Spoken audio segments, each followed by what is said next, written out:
On enchaîne dans un monde de start-up, toujours sur We Do Biz ici, aux soirées en mode up. Vis ma vie de start-up, c'est le nom de la soirée. Et on va vivre la vie du start-upper que j'ai le plaisir d'avoir avec moi, Ronald Gautruche. Bonjour. Bonjour Thomas. Ronald, tu es cofondateur de DigiFood. C'est exactement ça. Je vais te proposer d'en faire le pitch, mais un pitch un peu particulier, un pitch en mode Twitter.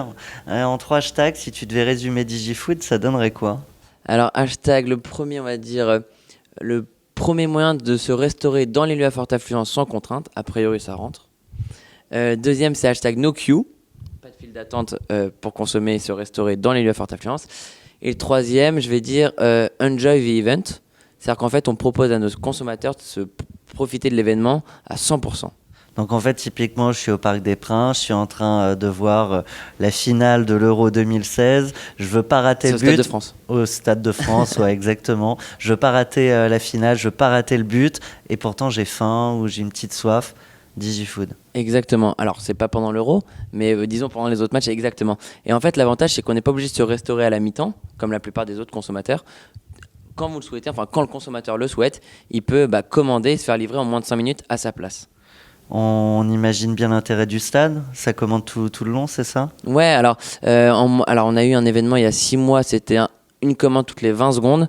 Et là, dernièrement, on a réussi à faire une commande toutes les 4 secondes.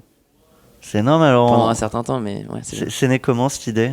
Alors, assis à un stade? Ouais, en gros, alors pour vraiment raconter l'histoire assez rapidement, je vais au stade, je mets de l'argent de côté pour aller dans un super match de Ligue des Champions à Paris.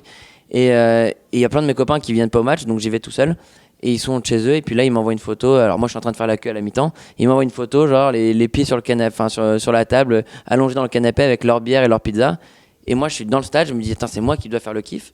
Et pourtant, je suis en train de faire la queue, je me fais doubler parce que je suis plutôt petit et mince. Et je me dis, pourquoi est-ce que moi, j'ai pas le droit au même bonheur, en fait? Et je me dis, on va développer une appli, on va faire la même chose. C'est comme ça que c'est né. Et je te propose la question champagne. C'est-à-dire? Un truc à fêter en ce moment chez DigiFood? Ouais, on a gagné la BFM Academy la semaine dernière. Donc depuis une semaine, c'est la fête, on est ravis et on surfe sur la vague. Ça fait quoi là? On gagne la BFM Academy, le téléphone sonne toutes les 4 secondes comme pour DigiFood, c'est ça? Il a pas mal sonné effectivement, mais c'est toujours un plaisir. Non, et puis c'est surtout quand en fait on voit la qualité des autres startups, que ce soit en finale qui étaient avec moi ou celles des années précédentes, on se dit que si on travaille bien, on aura probablement un bel avenir. Ouais, je te sens bon joueur, je vais te proposer la question coup de pouce. Si tu devais, alors d'habitude, si tu devais pitcher une autre boîte que la tienne, ce serait qui et quoi? Tu pitches ton concurrent au final? Alors, je peux pitcher. Alors, j'ai eu 2 concurrents, mais alors je peux pitcher Thomas, qui était donc pas un concurrent parce que c'est un vrai ami, il est super gentil. Loisirs Enchères. Donc, c'est un site où on peut poser des enchères sur des week-ends, des vacances, etc. Et on arrive à avoir entre moins 30 et moins 70% du prix qui est effectué normalement par une agence de voyage ou sur un site internet. Absolument incroyable. On enchaîne avec la question Madame Irma. Ronald, si je te donne ma boule de cristal, tu regardes dedans. DigiFood dans 5 ans, c'est où, c'est quoi? Alors DigiFood dans 5 ans, c'est probablement avec pas mal du membre de MDZ. Et c'est, j'espère, un service qui sera disponible partout en Europe et dans plusieurs secteurs d'activité, pas seulement dans le sport, mais aussi dans les salles de concert, les trains et les parcs d'exposition. Les yeux dans les yeux avec les autres start-upers, tu peux regarder la caméra, tu as 30 secondes et carte blanche, tu leur dis finalement ce que tu veux.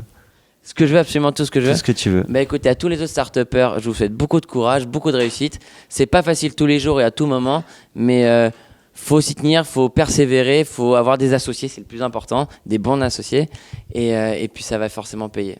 Voilà, à très vite. Eh bien, à très vite. À toi, Ronald. On te verra aussi à Vivatech. Ouais, demain. À très bientôt. Salut, merci.